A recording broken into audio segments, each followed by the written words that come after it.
Hello बच्चों, कैसे हो आप लोग। मैं हूं जीशान अंसारी और आज हम बात करेंगे यूनिट्स एंड मेजरमेंट के लेक्चर 2 के बारे में। ये यूनिट्स एंड मेजरमेंट का लेक्चर नंबर 2 है। लेक्चर नंबर 1 में जो हमने पढ़ाया था उसका हम एक क्विक रिवीजन ले लेते हैं ताकि हमारे पास जो भी हमें पुरानी चीजें थी वो याद आ जाए वापस से और हमें इस लेक्चर को समझने में आसानी हो। ठीक है, तो यूनिट्स एंड मेजरमेंट में सबसे पहले हमने समझा था, जो लास्ट क्लास में हमने समझा था फिजिकल क्वांटिटी के बारे में।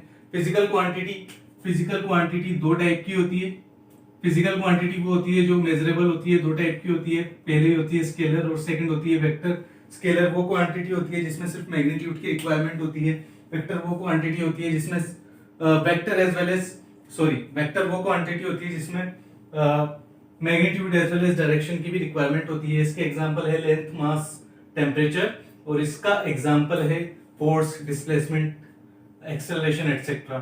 इसके बाद हमने यूनिट के बारे में समझा था कि यूनिट होती क्या है। ठीक है, यूनिट क्या होती है। यूनिट एक स्टैंडर्ड होता है जिससे जो गिवन फिजिकल क्वांटिटी होती है उसको हम एक स्टैंडर्ड दे पाते हैं जो इंटरनेशनली एक्सेप्टेड होता है। जैसे कि अगर ये एक मार्कर है, ये अगर 10 सेंटीमीटर का है तो जो सेंटीमीटर होगी वो क्या होगी, यूनिट होगी, और लोग समझ पाएंगे कि भाई सेंटीमीटर क्या चीज है। अगर मैं ऐसा बोलूं कि ये सिर्फ 10 है तो किसी को कुछ समझ में नहीं आएगा कि 10 क्या है।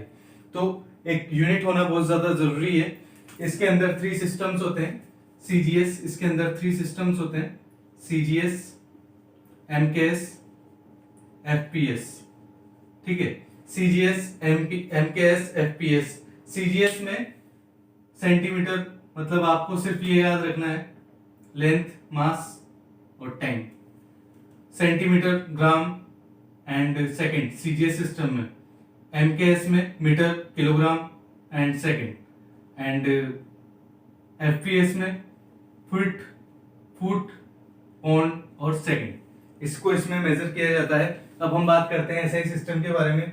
एसआई सिस्टम में एमकेएस सिस्टम ही यूज में होता है। एसआई सिस्टम में एमकेएस सिस्टम यूज होता है। एसआई सिस्टम क्या होता है, इंटरनेशनल सिस्टम।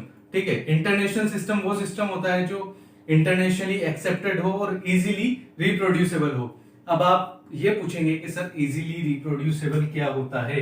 तो इजीली रिप्रोड्यूसेबल होता है मतलब अगर मैंने यहाँ पे एक चीज लिखी 10 मीटर, मैंने कहीं यहां से किसी दूसरे प्लेस की किसी दूसरे पॉइंट की डिस्टेंस लिख दी कि मेरे यहाँ से वो जो कोई बंदा बैठा हुआ है उसकी मेरे यहाँ से वहां तक की डिस्टेंस 10 मीटर है, तो मैं इसको सेंटीमीटर में भी इजीली कन्वर्ट कर सकता हूं और किलोमीटर में भी इजीली कन्वर्ट कर सकता हूं। तो इसको हम बोलते हैं इजीली, इसको हम बोलते हैं रिप्रोड्यूसेबल, जो रिप्रोड्यूस हो सकती है। ठीक है, इसके बाद हमने पढ़ा था टाइप्स ऑफ यूनिट के बारे में। टाइप्स ऑफ यूनिट हमें पता ही है 3 टाइप की होती है, 3 टाइप की होती है। ठीक है, फर्स्ट क्या होती है, फंडामेंटल। सेकंड क्या होती है, डिराइव्ड। थर्ड है सप्लीमेंट्री। यूनिट लगा लेना आगे।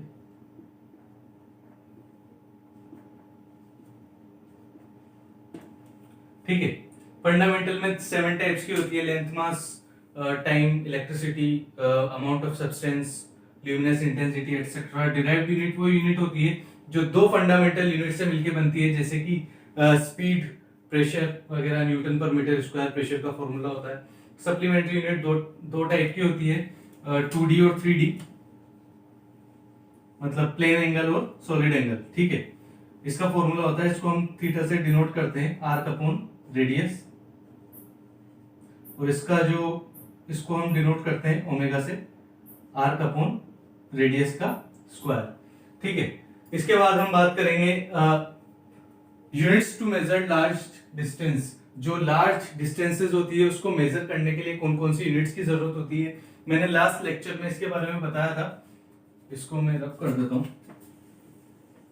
ठीक, तो there are 3 types of units that can measure large distance. First होती है एस्ट्रोनॉमिकल यूनिट, सेकंड होती है लाइट ईयर, थर्ड होती है पार्सेक। इसको पीसी से डिनोट करते हैं।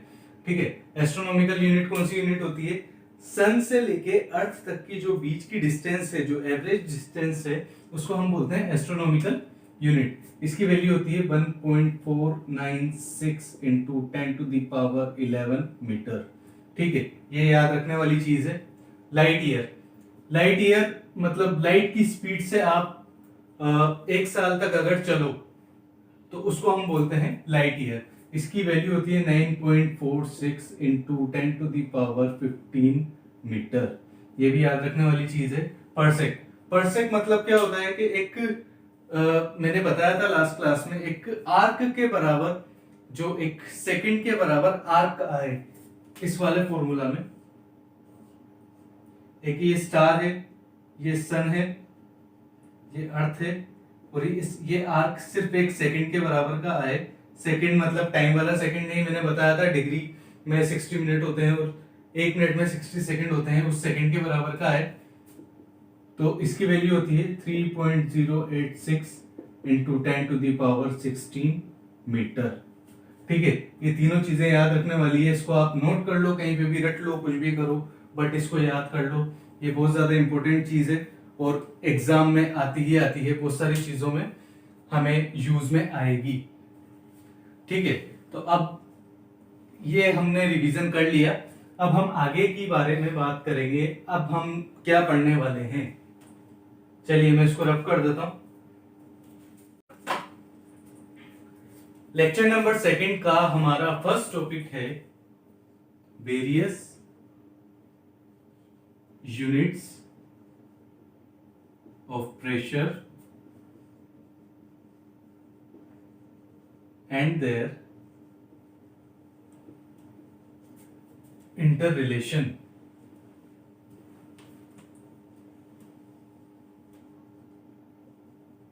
ठीक है, various units of pressure and their interrelation. Pressure का यूनिट क्या होता है? पास्कल। प्रेशर का यूनिट क्या होता है? पास्कल। पास्कल को हम पीए से डिनोट करते हैं। पास्कल का क्या मतलब होता है? चलिए प्रेशर को इधर लिख लेते हैं।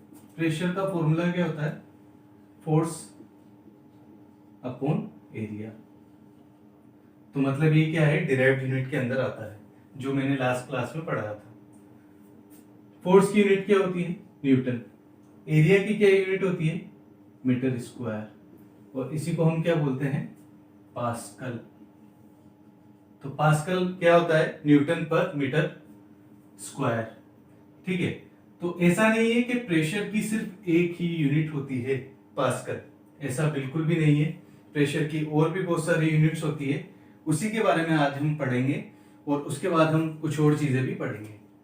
तो ये याद रखना, 1 atmospheric pressure equals to 1.013 into 10⁵ pascal. एक एटमॉस्फेरिक प्रेशर 1.013 इंटू 10⁵ पास्कल के बराबर होती है। ठीक है, इसको जो प्रेशर होता है इसको हम mmHg में भी, mm of millimetre of mercury में भी मेजर करते हैं। ये 1 एटमॉस्फेरिक प्रेशर किसके बराबर होती है? 760 mm मिलीमीटर ऑफ मर्क्यूरी। ठीक है, इतना समझ आ रहा है? ठीक है, 1 एटमॉस्फेरिक प्रेशर 1.013 इंटू 10⁵ पास्कल, और 1 एटमॉस्फेरिक प्रेशर को हम 760 mm ऑफ Hg भी लिख सकते हैं। इसके अलावा एक और होता है 1 बार, इसकी वैल्यू होती है 10⁵ पास्कल। ये लगभग बराबर ही है, ये 1 पॉइंट, ये इतना सा डिफरेंस है सिर्फ, तो ये 1 बार और 1 एटमॉस्फेरिक प्रेशर लगभग बराबर है, एक्यूरेट नहीं है। ठीक है, इसके अलावा एक और होती है 1 टोर। 1 टोर किसके बराबर होती है? 1 mm ऑफ Hg। 1 टोर कितनी बड़ी होती है? 1 mm ऑफ Hg के बराबर होती है। मतलब इन सब के बीच में कुछ ना कुछ रिलेशन तो जरूर है। तो इनके बीच में क्या रिलेशन है वो हम अभी पता लगाएंगे। मान लो कि मुझे किसी ने एक क्वेश्चन दिया कि सर मुझे आप 5 टॉर्क की वैल्यू निकालो पास्कल में निकाल के बताओ कैसे निकालते हैं। तो मुझे पता है कि 5 टॉर्क की वैल्यू 5 mm ऑफ Hg के बराबर है, तो मैं इसको ऐसे लिख सकता हूं 5 mm of Hg equals to this pascal. मतलब मुझे 5 mm ऑफ Hg की वैल्यू निकालनी है, ठीक है। मुझे पता है 1 एटमॉस्फेरिक प्रेशर 1.013 इंटू 10⁵ पास्कल के बराबर है और ये 760 mm ऑफ Hg के भी बराबर है। तो मैं 1 mm ऑफ Hg कैसे निकालूंगा? 1.013 into 10⁵ pascal equals to 760 mm of Hg, ठीक है।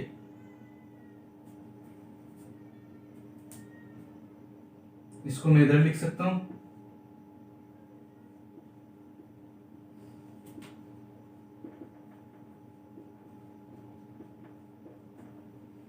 अब 1 mm of Hg equals to 1.013 into 10⁵ upon 760, ठीक है।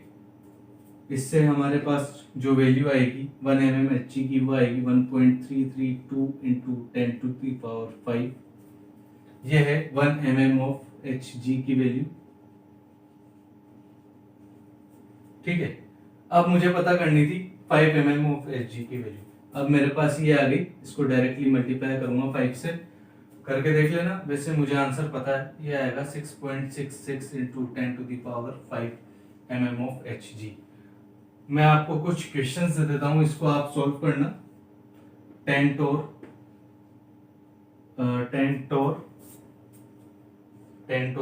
1 mm ऑफ Hg के बराबर है, मतलब डायरेक्टली मल्टीप्लाई करना है 10 से। और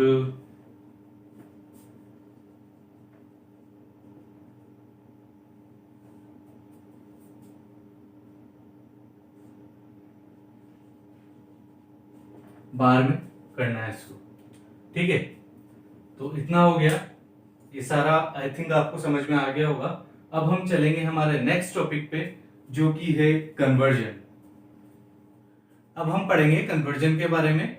आप स्क्रीन पे एक फोटो देख पा रहे होंगे, एक टेबल देख पा रहे होंगे। इसी में मैंने सारा एक्सप्लेन किया है, आप इसका स्क्रीनशॉट ले लीजिए। एंड मैंने ये व्हाइट बोर्ड पर भी बनाया हुआ है, तो मैं यहीं से आपको एक्सप्लेन कर दूंगा, आप इसका स्क्रीनशॉट ले लीजिए जल्दी से। चलिए कन्वर्जन के बारे में पढ़ते हैं। कन्वर्जन बहुत ज्यादा इंपॉर्टेंट है, हमें एक यूनिट से दूसरी यूनिट में किसी भी क्वांटिटी को कन्वर्ट करना आना चाहिए। ये बहुत ज्यादा इंपॉर्टेंट है, हमें अगर कन्वर्ट करना नहीं आएगा तो दिक्कत हो सकती है। तो इसे बहुत ज्यादा सीरियसली और सिंसियरली समझिएगा, ठीक है। मैंने यहाँ पे जो प्रीफिक्स है वो दिए हुए, मैंने यहाँ पे प्रीफिक्स सारे लिख दिए, जैसे tetra, giga, mega, kilo, hecto, deca, deci, जो 10⁻0 से छोटे वाले हैं वो, deci, centimetre, milli, micro, nano, pico, femto, atto, ठीक है। अभी किस टाइप से क्वेश्चन आते हैं इसमें, मतलब अगर हम सॉल्व करें तो कैसे करें। 1 TM ये लिखा हुआ है अपने पास, ठीक है, ये 1 है। तो क्या करना है, T क्या है, यहां पे देखो T का मतलब 13, ठीक है। इसकी फैक्टर क्या है, इसकी वैल्यू क्या है 10⁻12, 1 मल्टीप्लाई बाय 10⁻12 मीटर, ठीक है। अब अगर हमारे पास आया 1 माइक्रो सेकेंड, इस टाइप से कुछ आया, माइक्रो म्यू है ये, ठीक है। 1 माइक्रो सेकेंड, माइक्रो की वैल्यू क्या है 10⁻⁻6 सेकेंड। मतलब ये और ये एज इट इज ऐसे कैसे यहां पे आ जाएगी बस इसकी जो वैल्यू है ये हमें याद रखनी है, वो ये दी हुई है। मुझे पता है कि आप इन सब चीज़ों से काफ़ी ज़्यादा फेमिलियर होंगे, जैसे कि सेंटीमीटर, मिलीमीटर, मतलब मिलीमीटर में जब हम किसी भी चीज़ को मेजर करते हैं, किलो में किसी भी चीज़ को मेजर करते हैं, आप कुछ भी लेकर आते हैं तो वो किलोग्राम में ही आता है, ठीक है। किसी भी चीज़ को आप मेजर करते हैं, अभी फिलहाल तो सेंटीमीटर और मिलीमीटर में ही मेजर करते हैं, इंचेस में भी मेजर करते हैं, बट वो आगे की यूनिट है, ठीक है। तो इन सब चीज़ों से आप फेमिलियर होंगे। कुछ और एग्जांपल देख लेते हैं, जैसे कि अगर यहां पे लिख दिया मेरे पास 5,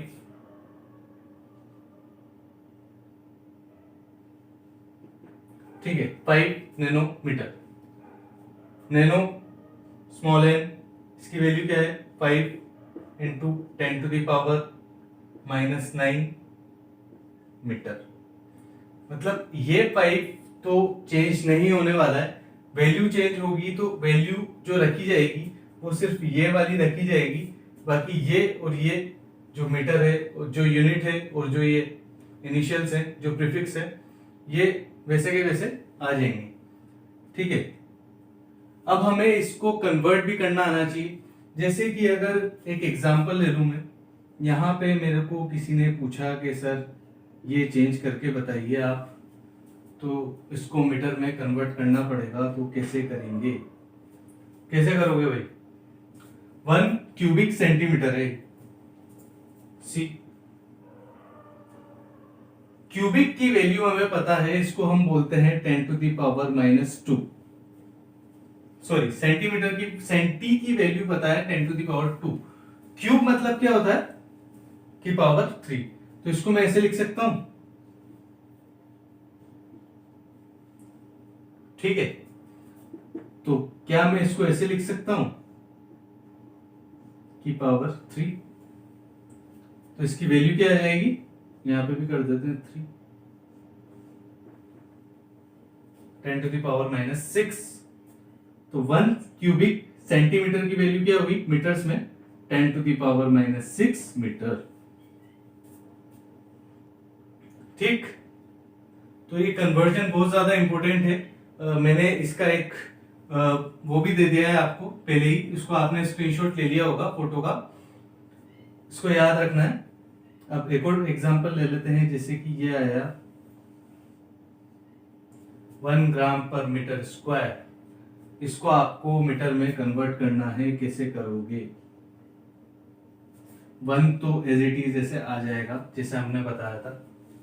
ग्राम की क्या होती है 10⁻⁻3। मीटर की कितनी है भाई, सॉरी, हाँ मीटर की m, तो इसको बोलते हैं मिली को, तो ठीक है। स्क्वायर में कितना होगा 10⁻⁶, तो ये हमारे पास क्या आएगा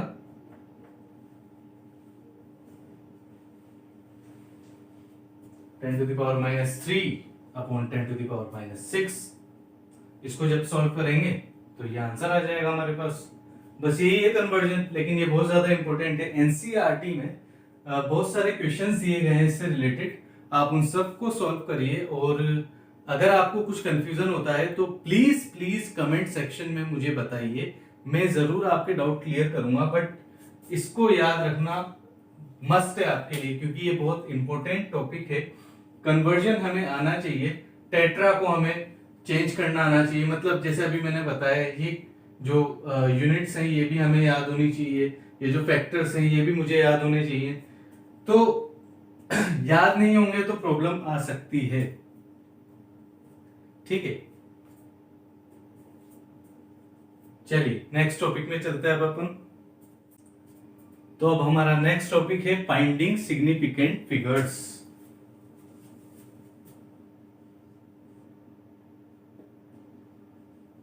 फाइंडिंग सिग्निफिकेंट फिगर्स, ये अभी मैं आपको समझा देता हूं सिग्निफिकेंट फिगर्स क्या होती है।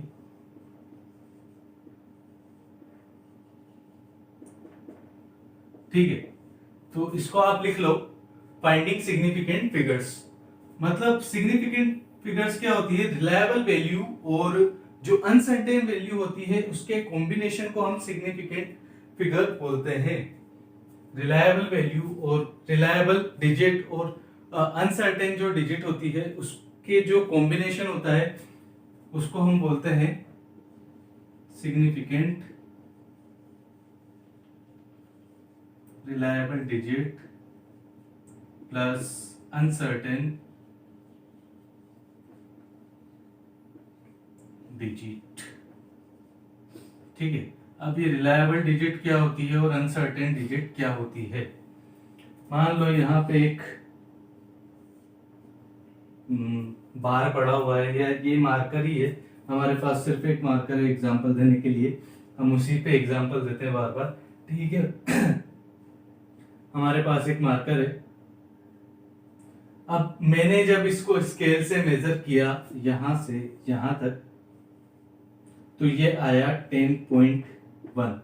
मतलब ये क्या आया कि जब मैंने इसको मेजर किया स्केल से तो ये 10.1 और 2 के बीच में कुछ आया, बट मेरे पास इतना एक्यूरेट जो स्केल है वो होता नहीं है, किसी के पास भी नहीं होता। तो या तो मैं इसको लिखूंगा 10.1 या तो मैं इसको लिखूंगा 10.2। ठीक है, ये दो ही ऑप्शन है हमारे पास, और कुछ लिख नहीं सकते। इस मार्कर को मैं 10.1 लिख सकता हूं या 10.2 लिख सकता हूं, लेकिन हमें पता है कि ये 10.1 और 10.2 के बीच में आ रहा है। ठीक है, तो ये जो 10 है मतलब ये तो है ही, 10 तो हो गया, तो ये 10 सेंटीमीटर तो है ही, तो ये क्या है रिलायबल, इसमें चेंजेस नहीं आएंगे।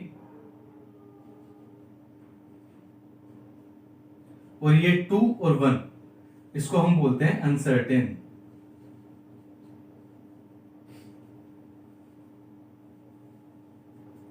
ठीक है,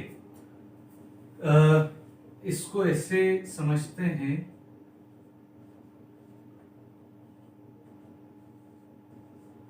जितने भी जो सिग्निफिकेंट फिगर्स होते हैं वो कौन कौन से होते हैं, एक्सेप्ट जीरो। जीरो को हटा के जितने भी जो डिजिट्स होते हैं वो सिग्निफिकेंट फिगर्स होते हैं, एक्सेप्ट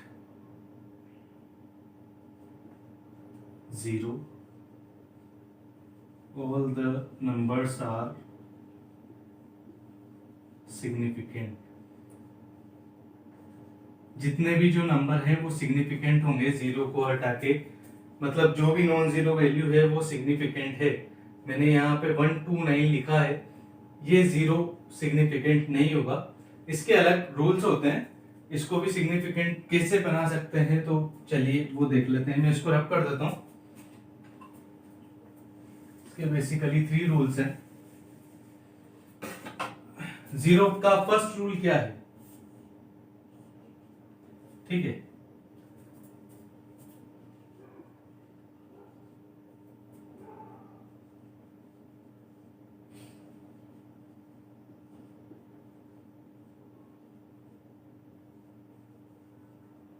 वो जीरो जो दो नॉन जीरो डिजिट के बीच में होगा वो सिग्निफिकेंट होगा।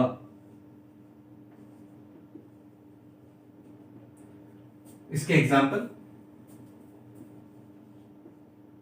5809 5809। ठीक है, तो ये और ये क्या है, नॉन जीरो।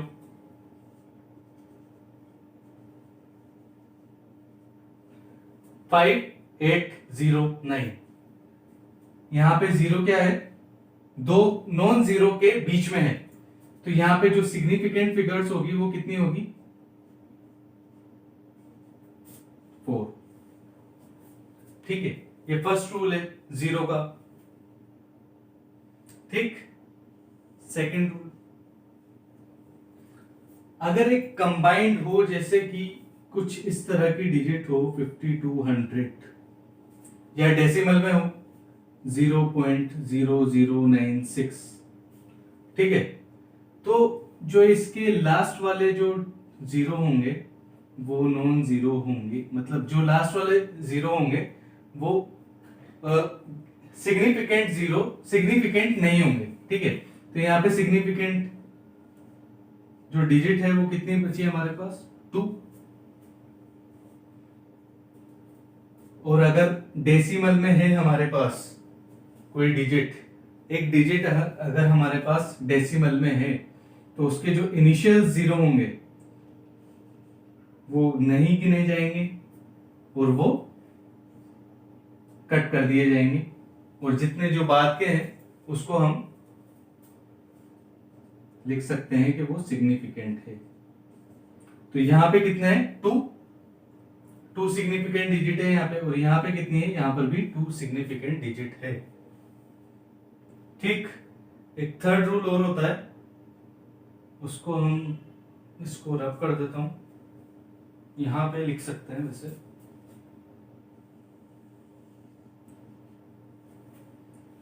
ठीक है, 0 इन डेसिमल। अगर डेसिमल में 0 आए तो डेसिमल में 0 तो यहां पे भी था।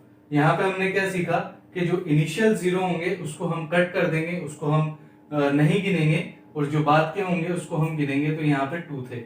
जो एक नॉन डेसिमल वाली जो डिजिट होगी उसके जो बाद वाले लास्ट वाले जो जीरोस होंगे उसको हम नहीं गिनेंगे, और जो शुरू के होंगे उसको हम गिन सकते हैं। इसका एक और एग्जांपल देख लेते हैं। अगर कुछ इस तरह की वैल्यू आई होती 5809,800, ठीक है, तो इसको हम क्या करते, हमें पता है रूल नंबर 1 क्या है, any zero between two non zero are significant. ठीक है, तो ये जो जीरो है ये नॉन जीरो के बीच में है। ठीक है, तो हमारे पास अभी सिग्निफिकेंट कितने हो जाते हैं? 1 2 3 4 5। तो ये हमारे पास क्या होता है? सिग्निफिकेंट हो जाते हैं, और इसको हम कट कर देते हैं। समझ में आ गया? तो इन दोनों रूल्स को याद रखना है। अभी हमें थर्ड रूल के बारे में बता रहा हूं आपको। थोड़ा होच-पोच हो रहा है तो थोड़ा सा क्लीन कर देता हूं उसको।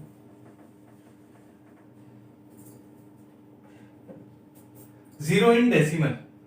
ठीक है, अगर मेरे पास कुछ इस तरह की वैल्यू हो 0.0096840,750, ठीक है, 0.0096840,750। तो मैंने यहां पे सीखा कि डेसिमल में जो इनिशियल जीरोस होते हैं उसको हम कट कर देते हैं। ये क्या है? Initial zeros.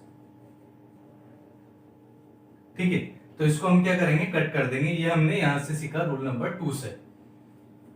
रूल नंबर 1 से हमने क्या सीखा था कि zero between two non zero. तो यहाँ पे जो नॉन जीरो है उसके बीच में एक जीरो आ रहा है, तो ये क्या होगा? इसको हम कट नहीं करेंगे, ये सिग्निफिकेंट हो जाएगा। ये क्या होगा? Zero between non zero. ठीक, जीरो बिटवीन नॉन जीरो।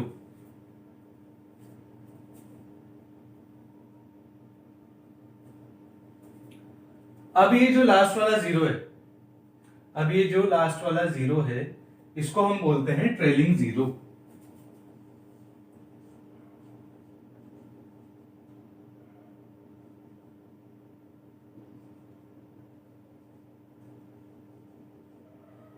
ये चीज याद रखना कि जो डेसिमल में जो लास्ट वाला जीरो होगा वो सिग्निफिकेंट जीरो होगा।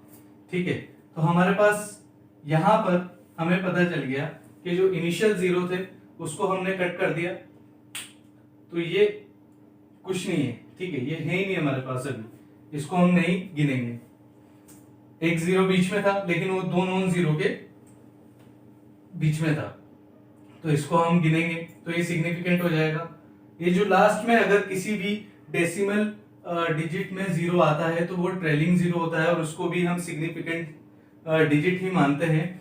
तो अगर मैं यहां पर गिनूं तो मेरे पास कितने सिग्निफिकेंट डिजिट होगी? 1 2 3 4 5 6 7 8। ठीक है, समझ में आया? Can I repeat? दो नॉन जीरो के बीच में अगर एक जीरो होता है तो वो सिग्निफिकेंट में होगा। ठीक है, क्लियर? सेकंड वाला जो एक अमाउंट होगा जिसमें कोई डेसिमल वैल्यू नहीं होगी, उसके जो लास्ट वाले जीरोस होंगे उसको नहीं गिना जाएगा, तो वो क्या होगा? मतलब उसको नहीं गिना जाएगा, जो आगे के होंगे वो सिग्निफिकेंट होंगे, और जो डेसिमल में अगर कोई डिजिट होगी तो उसके आगे के जो इनिशियल जीरोस होंगे उसको कट कर दिया जाएगा, उसको नहीं गिना जाएगा। और अगर हमारे पास इस टाइप की कुछ डिजिट आती है तो जो इनिशियल जीरो होंगे वो तो अभी मैंने सिखाया है कि उसको कट कर देंगे। जो नॉन जीरो होगा मतलब नॉन जीरो के बीच में जीरो होगा उसको हम सिग्निफिकेंट डिजिट में मानेंगे, सिग्निफिकेंट फिगर्स में मानेंगे, और जो ट्रेलिंग जीरो होगा उसको भी हम सिग्निफिकेंट फिगर में ही मानेंगे। एक चीज और बताता हूं मैं आपको, जैसे आपके पास कुछ इस तरह की वैल्यू हो, ठीक है, 2 इंटू 10⁵, तो ये काउंटेबल नहीं होगी।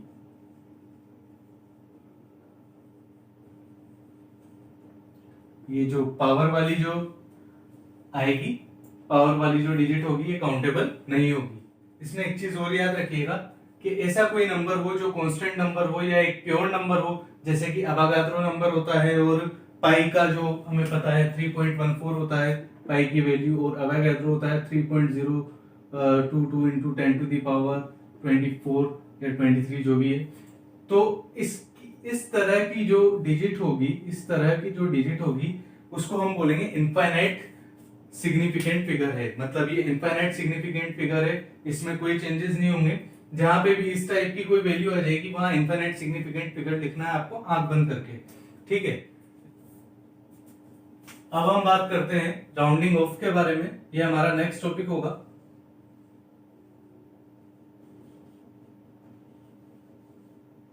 राउंड ऑफ करना आई थिंक आपको आता होगा। चलिए कुछ और एडवांस समझते हैं इसके अंदर।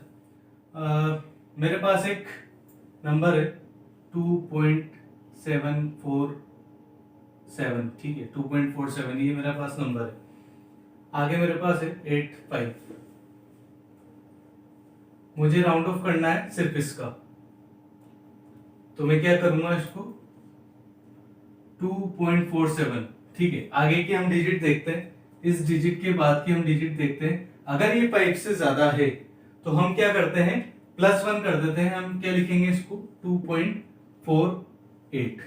इतना आई थिंक आपको आता होगा, मुझे पता है, इतना मुझे भरोसा है आप पर, ठीक है। अगर इस टाइप की कुछ वैल्यू हो जो 5 से कम हो, मान लो ये 4 है,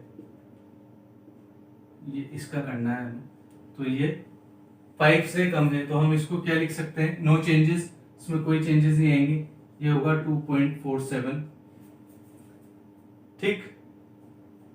ये 5 1 लिखते थे, ये भी 1 लिखते थे, ठीक है। अब अगर मेरे पास कोई ऐसी डिजिट आ गई, ठीक है, अब मेरे पास अगर कोई ऐसी डिजिट आ गई जिसका राउंड ऑफ के बाद जो आ रहा है वो 5 ही आ रहा है,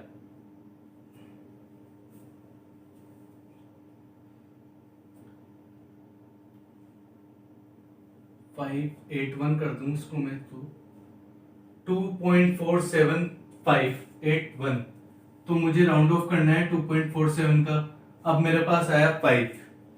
इस 5 के आगे जो डिजिट होगी अगर वो 1 से बड़ी है, ठीक है, इस 5 से आगे अगर जो डिजिट होगी अगर वो 1 से बड़ी है तो मैं क्या करूंगा, इसको क्या लिख सकता हूं, 2.48।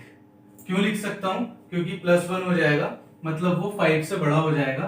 581 499 से बड़ा होता है, हमें सबको पता है, या 500 से भी बड़ा होता है, तो ये क्या हो जाएगा, 2.48 +1 हो जाएगा, ठीक है। अगर मेरे पास कुछ इस टाइप की डिजिट है 50, ठीक है, मेरे पास यही है, और एक मेरे पास एक और है, ठीक है, 2 डिजिट है मेरे पास, मुझे सिर्फ इतना राउंड ऑफ करना है। अब ये भी है, ये भी है, राउंड ऑफ कैसे करूंगा मैं, ठीक है, 2.4750, 2.4750, अच्छा यहाँ पे 6 डिजिट ली थी, इधर भी 6 ले लेते हैं, 2.4750, 2.4650, 5 के आगे 0 है। अगर 5 से पहले जो डिजिट है, ये जो 7 है, 5 से पहले वाली जो डिजिट है जिसको हम राउंड ऑफ कर रहे हैं, अगर वो ओड है, जैसे कि 7 ओड है, तो यहाँ पे +1 हो जाएगा, ये रूल है। तो इसको हम क्या लिख सकते हैं, 2.48। ठीक है। अगर 2.47 और 5 है, 2.47 का हमें राउंड ऑफ करना है, और आगे हमारे पास जो वैल्यू है वो 5 आ गई, और इसके आगे हम कर सकते थे, अगर ये 1 होती तो हम 2.48 डायरेक्टली भी लिख सकते थे, लेकिन अगर ये यहाँ पर 0 है तो हम इसको नहीं देखेंगे। 2.7875, 5 से पहले वाली जो डिजिट है वो 7 है, अगर ये ओड है तो हम इसमें +1 कर लेंगे और इसको हम 2.48 लिखेंगे। ठीक है। अब हमारे पास कुछ इस तरह की डिजिट है 2.4650, मुझे राउंड ऑफ करना है इसका। मैं कैसे करूंगा, जैसा कि मैंने यहां पे बताया कि जो 5 है और आगे 0 है, यहां पे मेरे पास क्या है, इवन नंबर है, और ये मेरे पास 0 है, यहां पर भी 0 है, ये इवन है, तो नो चेंजेस, यहां पे चेंजेस नहीं आएंगे, और इसको मैं डायरेक्टली क्या लिख सकता हूं, 2.46। ये समझ में आया। में ही राउंडिंग ऑफ में ही हमारा एक सब टॉपिक है जिसको हम बोलेंगे एडिशन और सब्सट्रैक्शन। मतलब राउंडिंग ऑफ में ही एडिशन और सब्सट्रैक्शन कैसे होते हैं वो अब हम सीखेंगे।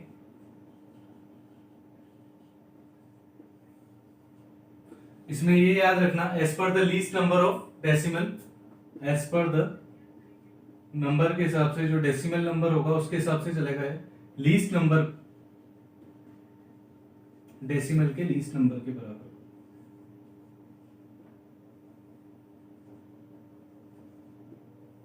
ठीक है। अब अगर मेरे पास एक वैल्यू है जो है 1. ठीक है, 1.2589, और यहां पे मेरे पास वैल्यू है 1.25, मुझे इसको सब्सट्रैक्ट करना है, तो मैं कैसे करूंगा, 0.0089 ये आना चाहिए as per the least decimal. Least decimal क्या है, ये छोटा कौन सा है, ये है, तो मुझे इतनी ही वैल्यू चाहिए, मेरे पास सिर्फ इतनी ही वैल्यू होनी चाहिए। मतलब मुझे जो मेरा जो आंसर आएगा वो सिर्फ इस, ये जो 3 डिजिट्स हैं, पॉइंट के बाद जो 2 डिजिट्स हैं, इसके अंदर अंदर ही आना चाहिए। कैसे करेंगे, मुझे पता है कि 5 से बड़ा क्या है, अगर यहाँ पे 5 से आगे है और ये 5 से बड़ा है, तो ये क्या लिख सकता हूं मैं इसको, 1.26 लिख सकता हूं। और यहां पे मेरे पास क्या है, मेरे पास क्या डिफरेंस आ रहा है, और यही हमारा आंसर। तो मैं इसको डायरेक्टली क्या लिख सकता हूं,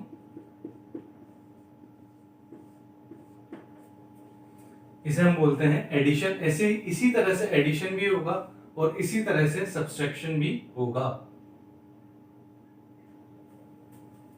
चलिए नेक्स्ट टॉपिक की तरफ आ जाते हैं, जो कि है डिवाइडेशन, मल्टीप्लिकेशन एंड डिवीजन।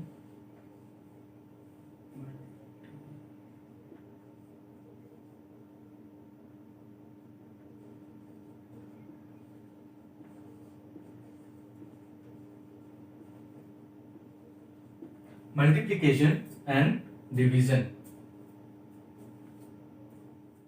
एक सब टॉपिक है जिसको हम बोलेंगे एडिशन और सब्सट्रैक्शन। मतलब राउंडिंग ऑफ में ही एडिशन और सब्सट्रैक्शन कैसे होते हैं वो अब हम सीखेंगे।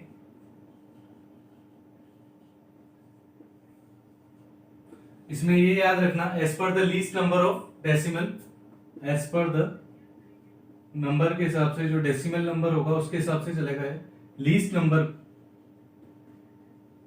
डेसिमल के लीस्ट नंबर के बराबर।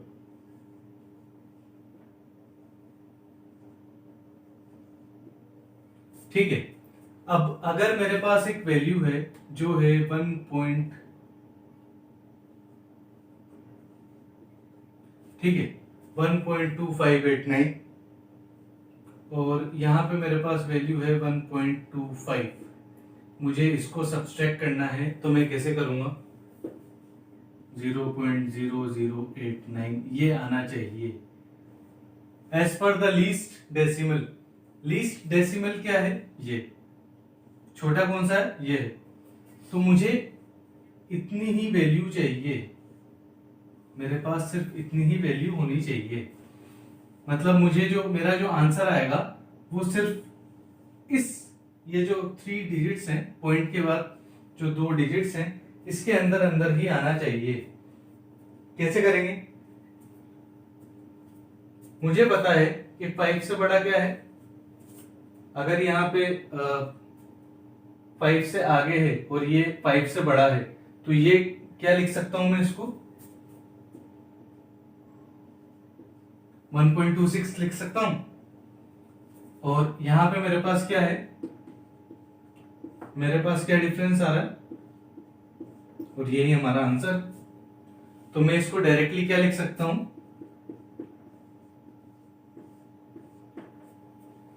इसे हम बोलते हैं एडिशन। ऐसे इसी तरह से एडिशन भी होगा और इसी तरह से सब्सट्रैक्शन भी होगा। चलिए नेक्स्ट टॉपिक की तरफ आ जाते हैं, जो कि है डिवाइडेशन, multiplication and division.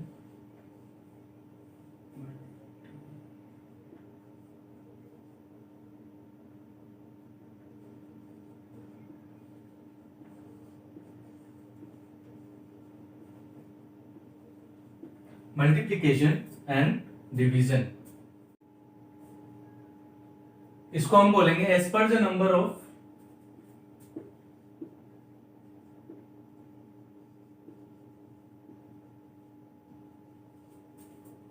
Least significant digit.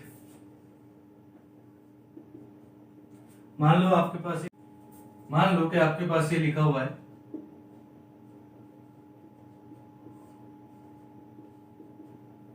ठीक है, इसका आंसर आया 1.688432, इस टाइप से कुछ आया।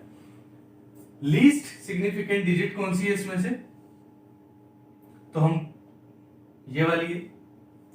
तो हम यहां पे भी क्या देखेंगे, मतलब राउंड ऑफ अगर हमें करना है तो हम किसका करेंगे, इसका। ये जैसा कि हमें पता है कि 8 5 से बड़ा है, तो मैं इसको क्या लिखूंगा, 1.69, और यही इसका आंसर होगा। मतलब मैंने +1 कर दिया, जैसा कि अभी मैंने लास्ट इसी राउंडिंग ऑफ में आपको सिखाया था। जिस तरह से यहाँ पे हमने +1 किया था, उसी तरह से यहाँ पे मल्टीप्लिकेशन और डिवीजन में भी इसी तरह से ये रूल काम करेगा। ठीक है, आई थिंक ये आपको समझ में आ गया होगा। अब हमारा नेक्स्ट टॉपिक है ऑर्डर ऑफ मैग्नीट्यूड। इसमें यहां पर मैंने कुछ लेंथ्स लिखी है, लेंथ लिखी है कुछ, ठीक है, यहां पे मैंने कुछ लेंथ लिखी है मीटर में, ठीक है। Radius of proton 10⁻⁻15, radius of atom, radius of virus, radius of amoeba, radius of solar system, radius of milky way Galaxy, radius of visible universe. ठीक है, इनकी जो भी मीटर में जितनी वैल्यूज है वो मैंने लिखी हुई है, जो कि है 10⁻15, एटम की है 10⁻10 मीटर के अंदर, वायरस होता है 10⁻7 मीटर का, अमीबा होता है 10⁻4 मीटर के अंदर होता है, सोलर सिस्टम होता है 10⁻13 मीटर, काफी बड़ा है, मिल्की वे है 10⁻21, और विजिबल यूनिवर्स है 10⁻26। ठीक है, अब मैंने ये सब जो लेंथ लिखी है, इसका ऑर्डर ऑफ मैग्नीट्यूड से क्या लेना देना, तो ये लेना देना है कि ये जो पावर होती है यही होती है ऑर्डर ऑफ मैग्नीट्यूड। ठीक है, इसी को हम बोलते हैं ऑर्डर ऑफ मैग्नीट्यूड। तो अगली बार से अगर कोई भी आपसे पूछे कि भाई 2 × 10⁹ इसका ऑर्डर ऑफ मैग्नीट्यूड क्या होगा, तो आप डायरेक्टली उसको बोलना कि भाई 9 होगा। ठीक है, ऑर्डर ऑफ मैग्नीट्यूड है। अच्छा, इसमें एक साइंटिफिक नोटेशन भी आता है।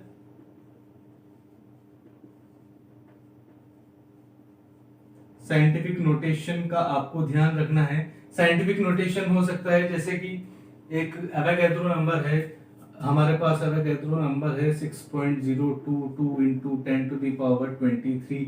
इसका ऑर्डर ऑफ मैग्नीट्यूड क्या हुआ, 23। ठीक है, साइंटिफिक नोटेशन में क्या हुआ कि ये अगर मैं इसको ए मानूं, अगर ये ए है तो ये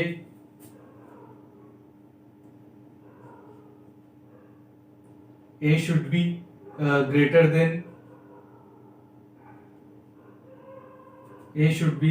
then one and less than 10। ठीक है, मैं इसको वापस बोल देता हूं। साइंटिफिक नोटेशन क्या होता है कि जैसे अगर मेरे पास एक नंबर है, एक डिजिट है, मान लो वो एवोगैड्रो नंबर है, इसको मैंने बोला 6.022 × 10⁻23। ठीक है, तो इसका ऑर्डर ऑफ मैग्नीट्यूड क्या होगा, 23। इसको हम बोलेंगे ऑर्डर ऑफ मैग्नीट्यूड। ये जो नंबर होगा, ये जो 6 है, अगर मैं इसको ए मानूं तो ये, इसके लिए दो रूल्स लागू होते हैं। ये 1 से बड़ा होना चाहिए और 10 से कम होना चाहिए। मान लो हमारे पास एक नंबर है 24.50 ×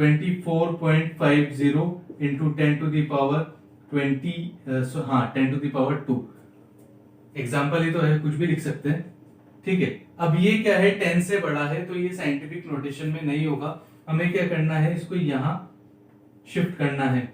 तो मैं इसको क्या लिख सकता हूं, 2.450 × 10⁻3 लिख सकता हूं। अब ये आ गया साइंटिफिक नोटेशन के अंदर।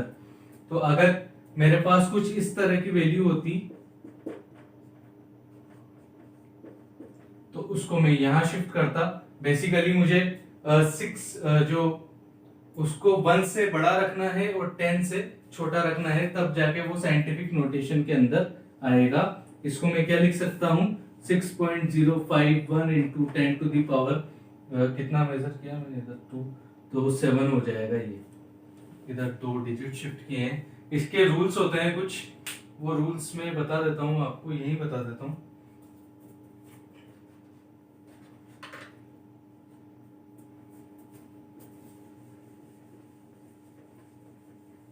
इसके 2 रूल होते हैं, रूल्स। ठीक है, if a is less than और equal to 5, if a is less than equal to 5, अगर a लेस देन होगा equal to 5, then it will B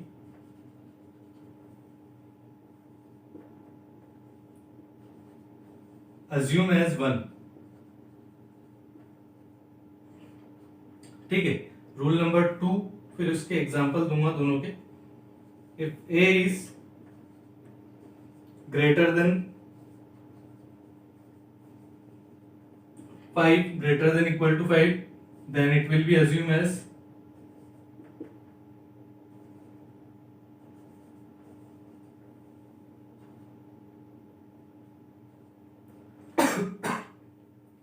then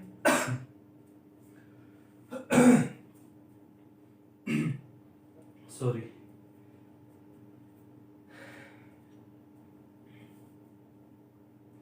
इसके एग्जांपल यही लिखे हुए हैं।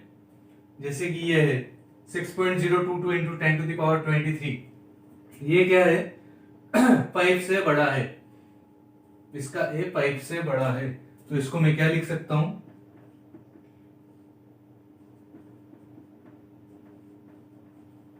ठीक है। अब मेरे पास ये है, ये 5 से छोटा है, तो मैं इसको क्या लिख सकता हूं, 2.450 into 10 to the power 3।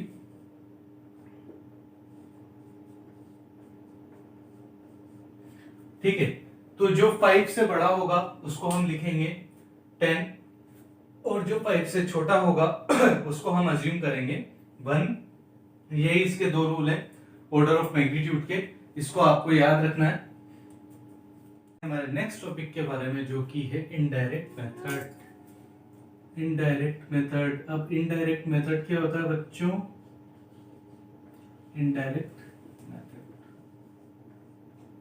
भाई किसी भी जो लेंथ है उसको मेजर करने के लिए दो मेथड यूज में होते हैं। पहला होता है डायरेक्ट और सेकंड होता है इनडायरेक्ट। डायरेक्ट मेजरमेंट वो होती है जिस पे हम डायरेक्ट कंपैरिजन कर सकें किसी भी हमारे इंस्ट्रूमेंट को उसके साथ रख कर। जैसे कि अगर ये एक मैंने लाइन या एक स्क्वायर है, एक रेक्टेंगल है, यहाँ पे मैं स्केल रखूंगा तो मुझे ये डायरेक्टली मैं यहाँ से यहाँ तक की लेंथ को मेजर कर सकता हूँ।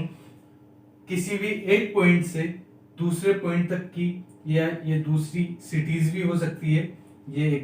ये जैसे दिल्ली है और ये मुंबई है, तो यहां से यहां तक की भी जो डिस्टेंस है वो मैं किलोमीटर्स में मेजर कर सकता हूं। बट कुछ डिस्टेंसेस ऐसी होती है जो हम डायरेक्टली मेजर नहीं कर सकते। इसी के लिए अब हम पढ़ेंगे इनडायरेक्ट मेथड्स। इनडायरेक्ट मेथड क्या होते हैं, इसको रब कर देता हूं। ठीक है, अब इसके लिए एक एग्जांपल है। मान लो कि अर्थ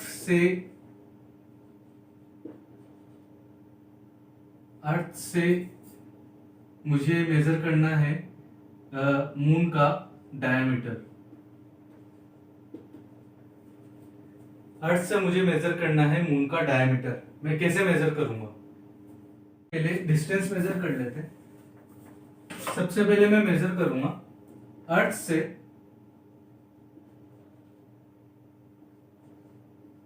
मून की डिस्टेंस। अब मुझे ये पता करनी है, मैं कैसे पता करूंगा? मान लो कि ये अर्थ है, ठीक है, ये अर्थ है, यहां पर कहीं मून है, ये मून है, ठीक है। तो मैं क्या करूंगा, ये एक पॉइंट है, कोई भी कंट्री हो सकती है, ये दूसरी कोई कंट्री है। यहां पे मैं दो टेलीस्कोप सिचुएट करूंगा जो मून के एक ही पॉइंट पर टारगेट कर रहे होंगे। अगर वो कुछ इस तरह से टारगेट कर रहे होंगे, ठीक है, और वो यहां से भी डायग्राम सही बना है, ठीक है। तो यहां से टेलीस्कोप से मुझे पता चल जाएगा कि यहां तक का जो एंगल है वो क्या है, ठीक। इस पॉइंट से भी मुझे मून तक के जो एंगल है उसका पता चल जाएगा। यहां से यहां तक की, पॉइंट ए से पॉइंट बी तक की जो डिस्टेंस है वो भी मुझे पता है, और इसी को हम बोलते हैं बेसिस। स्मॉल बी से डिनोट करते हैं। ये डिस्टेंस हमें निकालनी है, इसको हम लिखेंगे कैपिटल डी, ठीक है। ये मून है, ठीक, ये मून है, ये अर्थ है। मुझे बेसिकली ये capital D, distance between earth and moon निकालना है। मैं कैसे निकालूंगा? मेरे पास बिकॉज ऑफ टेलीस्कोप ये एंगल है, ये एंगल है, तो मैं ये एंगल निकाल लूंगा। ये अगर एंगल थीटा है तो इसको हम क्या बोलेंगे? Angle of parallax.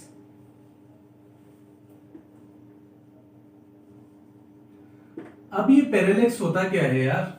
Parallax angle क्या होता है? मान लो कि आप मेरे पीछे रिपीट करो, मैं जैसे कर रहा हूं वैसे करके देखो।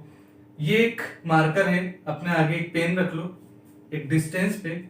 पीछे जो वॉल होगी वहां पे कोई एक पॉइंट होगा जिसको रेफरेंस मान लो, ठीक है। अब अपनी एक आंख मान लेफ्ट आई है, उसको क्लोज कर लो, मैंने इसको रख लिया, लेफ्ट आई को क्लोज कर लिया, ठीक है। अब मैं देखूंगा उस रेफरेंस पॉइंट से इसकी डिस्टेंस कितनी है, दिख रही है मेरे को, समझ में आ गई इतना डिस्टेंस पर है ये, ठीक है। अब मैं इसको ओपन करूंगा और इसको क्लोज कर लूंगा, राइट आई को। जब मैं राइट आई को क्लोज करूंगा तो मुझे इसके बीच में थोड़ा डिफरेंस नजर आएगा, मतलब ये मैंने हिलाया नहीं है अपनी जगह से, ये अपनी जगह से नहीं हिला है, लेकिन इन दोनों के बीच में डिफरेंस था। वो क्या था, वो मेरे इस आई, इस राइट आई एंड लेफ्ट आई के बीच के जो डिस्टेंस है, उसके बीच का जो डिफरेंस था ना, उसकी वजह से मुझे ये मार्कर हिलता हुआ नजर आया उस रेफरेंस पॉइंट के रेस्पेक्ट में, ठीक है। अब अगर ये मेरी एक आंख है, ये मेरी राइट आई है और ये मेरी लेफ्ट आई है और ये मेरा मून है, ठीक है, तो ये क्या हुआ बेसिस, मतलब मेरी राइट आई और लेफ्ट आई के बीच का जो डिस्टेंस है, इसको क्या बोलेंगे हम, बेसिस। और मुझे मून तक की डिस्टेंस फाइंड करनी है और वो जो एंगल बनेगा उसको हम बोलेंगे angle of parallax. Parallax I think आपको समझ में आ गया होगा। इसका फॉर्मूला होता है, जैसे कि मैंने सिमेट्री यूनिट के अंदर जो 3D प्लेन होता है, ठीक है, उसमें सिखाया था, नहीं 2D प्लेन में सिखाया था। थीटा इक्वल्स टू, थीटा क्या होता है, arc upon radius, theta equals to arc upon radius. Arc को हमने क्या लिखा है, बेसिस, रेडियस क्या हो गया, D, theta equals to B upon D, ठीक है, theta equals to B upon D. मुझे क्या फाइंड करना है, डी, मुझे क्या फाइंड करना है, डी। मेरे पास थीटा मौजूद है, मेरे पास बी मौजूद है, मुझे यहां से यहां तक की डिस्टेंस का पता है, मुझे इस एंगल का पता है, एंगल ए का पता है और एंगल बी का पता है। मैं एंगल थीटा जो है वो निकाल सकता हूं, तो मैं इसको ऐसे लिख सकता हूं, d equals to B upon theta. मुझे बी की, मेरे पास बी की वैल्यू है, मेरे पास थीटा की वैल्यू है, जो डी है, जो रेडियस है, वो निकल जाएगी और मेरे पास इसका डिस्टेंस आ जाएगा।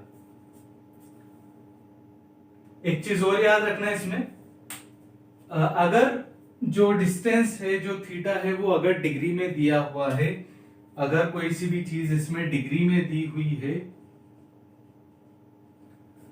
तो उसको आप रेडियन में कन्वर्ट करोगे। अगर कोई सी भी चीज, अगर थीटा डिग्री में दिया हुआ है, तो उसको आपको रेडियन में कन्वर्ट करना ही होगा। रेडियन में कन्वर्ट करने का फॉर्मूला मैंने सिखाया था। मान लो अगर ये 1 डिग्री था, अगर ये 1 डिग्री मैंने अज्यूम किया है सिर्फ, अगर ये 1 डिग्री है तो मैं क्या करूंगा, पाई अपॉन 180 इंटू 1, तो ये क्या हो जाएगा, पाई अपॉन 180। ये 2 भी हो सकता था, 2 हो जाएगा तो ये 90 हो जाएगा, तो ये क्या हो जाएगा, पाई बाय 90। ठीक है, समझ में आ गया। रेडियन में कन्वर्ट करना ही करना है हमें। अब हम दूसरे केस की तरफ चलेंगे, जो मैंने पहले लिख दिया था कि मुझे अर्थ से मून की जो डायमीटर है, ठीक है, उसको मेजर करना है। वो मैं कैसे करूंगा? हाँ, इसमें एक चीज और याद रखिएगा, ये जो आर्क है ना, ये हमने यूनिवर्स के रिस्पेक्ट में माना है, मतलब ये आर्क है, समझ लो, ये बहुत बड़ा सर्किल है, ठीक है, यूनिवर्स है ना, ये एक पॉइंट है, ये अर्थ है, वो जो मैंने सिखाया था आपको 360 डिग्री होता है एस्ट्रोनॉमिकल यूनिट और पार्सेक यूनिट समझाया था उस टाइम पे। तो वही जो आर्क है वो यही है, ठीक है। अब हम हमारे नेक्स्ट टॉपिक की तरफ चलेंगे, मतलब नेक्स्ट केस की तरफ चलेंगे। हम डायमीटर मेजर करेंगे मून का अर्थ से। तो हम कैसे कर सकते हैं, चलिए इसको मैं रब कर देता हूं।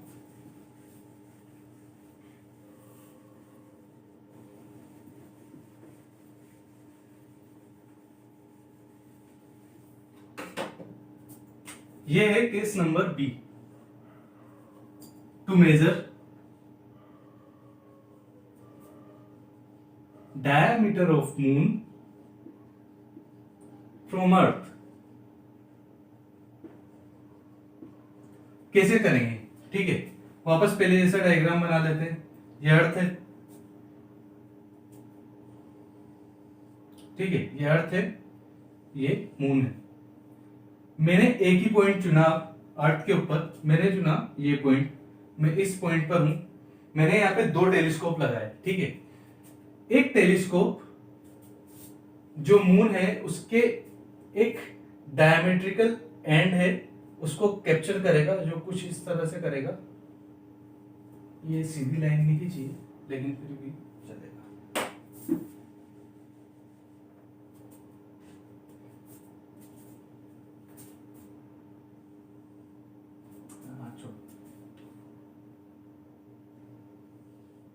ठीक है, और यहां पे से जो मैंने दूसरा टेलीस्कोप लगाया है वो इसके दूसरे, जो मैंने दूसरा टेलीस्कोप लगाया है यहाँ पे, वो इसके अदर पार्ट, दूसरे पार्ट के जो डायमेट्रिकल एंड है उसको मेजर करेगा, ठीक है। अब मेरे पास ये वैल्यू आ गई, ये आ गई, तो ये भी आ गई।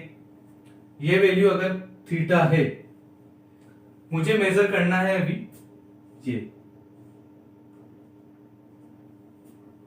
ये मुझे मेजर करना है। जस्ट उल्टा हो गया, फर्स्ट वाले केस से जस्ट उल्टा हो गया। पहले हमने यहां पे 2 टेलीस्कोप लगाया था जिसको हमने बेसिस माना था, और हमें सिर्फ एक पॉइंट, हमें एक डिस्टेंस निकालनी थी। अब हम निकाल रहे हैं डायमीटर, तो ये d है, ठीक है, ये b है, d नोन है, d हमें पता है, d क्या है, नोन है। b हमें पता नहीं है, थीटा हमें पता है, थीटा भी क्या है, नोन है। फॉर्मूला लगा सकते हैं वापस वही, theta equals to arc upon radius.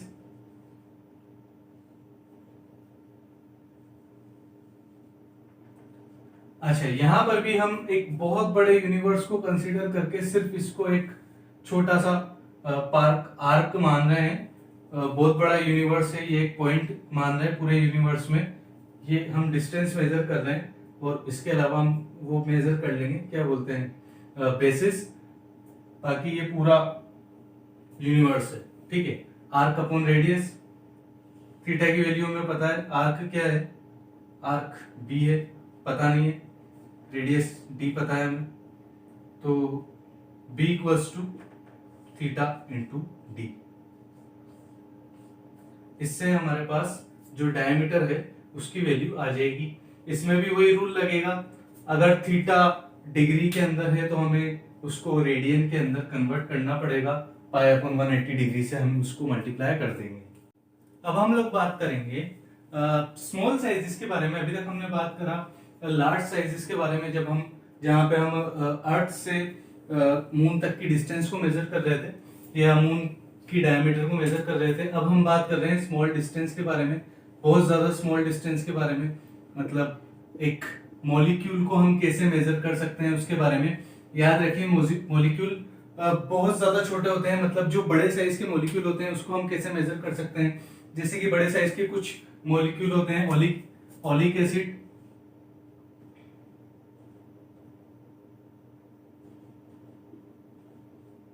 Oleic acid हो सकता है या ओलिव ऑयल हो सकता है, जो भी है। अब अगर मुझे इसका एक मॉलिक्यूल मेजर करना है, मॉलिक्यूल का डायमीटर जो है वो मेजर करना है, मैं कैसे करूंगा? जो एनसीईआरटी में एक्सपेरिमेंट दिया हुआ है मैं उसी को फॉलो करूंगा। मैं क्या कर रहा हूं, एक बीकर है जिसमें पानी भरा हुआ है, एक बीकर है जिसमें पानी भरा हुआ है, ठीक है, ये पानी भरा हुआ है इसमें। अब मैंने कुछ अमाउंट में, बहुत अल्कोहल के साथ मिक्स करके, कुछ अमाउंट में, बहुत कम अमाउंट में एक ड्रॉप, मतलब कुछ ड्रॉप यहां पे डाल दी, ठीक है। आई थिंक मैं इसलिए अलग अलग कलर्स के मार्कर यूज कर रहा हूं, इसको डिफरेंशिएट करने के लिए। मैंने ये जो है ये यहां पे डाल दिया, ये है ओलिक एसिड। ये मैंने इतना कम डाला है कि ये सिर्फ एक ड्रॉप बन के रह गया है, मतलब ये स्प्रेड नहीं हो रहा है, ये बहुत कम है, ये इतना कम है कि सिर्फ मैंने एक लेयर डाली है मॉलिक्यूल की, सिर्फ एक लेयर डाली है, इतना मतलब इतनी थिन लेयर है इसकी कि सिर्फ एक ही मॉलिक्यूल है एक लेयर के अंदर। ऐसा नहीं है, जो अदर मॉलिक्यूल्स होते हैं, जो दूसरे सब्सटेंसेस के जो मॉलिक्यूल्स होते हैं, उसमें इस लेयर, इसकी जो थिकनेस है उसमें 15 लेयर्स हो सकती है मॉलिक्यूल की, 200 लेयर्स हो सकती है, लेकिन जो ओलिक एसिड है उसका जो मॉलिक्यूल होता है उसका साइज काफी बड़ा होता है। तो मैंने सिर्फ इतने से अमाउंट में डाला है कि उसकी जो एक एक लेयर है वो कुछ इस तरह से ही स्प्रेड हुई है। मैं बना के बता देता हूं थोड़ा सा, ठीक है। तो अगर मैं इसको एनलार्ज करूं, इसको बड़ा करूं, तो मैं कुछ इस तरह से बना सकता हूं इसको। मैंने कुछ इस तरह से डाला है कि ये इसके जो मॉलिक्यूल्स हैं वो कुछ इस तरह से हैं। अब मुझे क्या करना है, मुझे इसकी थिकनेस निकालनी है, मुझे इसकी थिकनेस पता करनी है। तो मैं कैसे पता करूंगा? थिकनेस मुझे पता करनी है। मेरे पास ये एरिया है, ये अगर मैं टॉप व्यू से देखूं तो कुछ इस तरह से दिखेगा। अगर मैं यहां से देखूं तो मुझे कुछ इस तरह का सर्किल दिखेगा, और साइड व्यू से देखूं तो कुछ इस तरह का दिखेगा, ठीक है। टॉप व्यू से इस तरह का और साइड व्यू से इस तरह का, ऐसे मुझे इसका एरिया पता चल जाएगा। तो मैं इसकी वॉल्यूम निकाल सकता हूं, V equals to A into T, ठीक है। सॉरी, ये थिकनेस वाला T है। V equals to A into T, या फिर इसका एक और फॉर्मूला है। मैंने जितने अमाउंट में यहां पे जो ये ओलिक एसिड को डाला है, मान लो मैंने 5 ड्रॉप डाली है ओलिक एसिड की, तो वॉल्यूम ऑफ स्फीयर क्या होता है?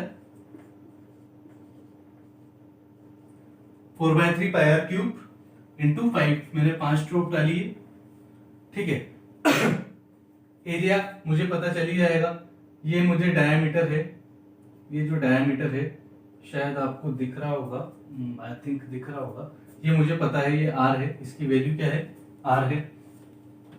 यहां से मैं इसकी फॉर्मूला है वो भी निकाल सकता हूं, pi r square area equals to pi are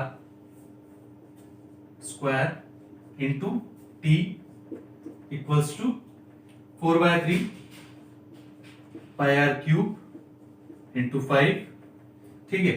इस आर की वैल्यू हमें पता है, ये गिवन होगी। इस आर की वैल्यू, ड्रॉप की जो रेडियस है वो हमें पता चल जाएगी। ये नोन है, ये नोन है, मैं ये इजीली निकाल सकता हूं। तो इस तरह से हम एक मॉलिक्यूल का जो थिकनेस है, जो डायमीटर है, उसको इजीली हम मेजर कर सकते हैं। आई थिंक आपको ये समझ में आया होगा। मैं पूरी उम्मीद करता हूं कि आपको पूरा लेक्चर अच्छे से समझ में आया होगा। बट फिर भी अगर कुछ नहीं समझ में आया हो तो प्लीज कमेंट सेक्शन में मुझे पिंच करें, मुझे बताएं। देन मैं एक और वीडियो बनाऊंगा और वापस इसको क्लियर करूंगा। बट आई थिंक आपको समझ में आया होगा। Thank you so much for today.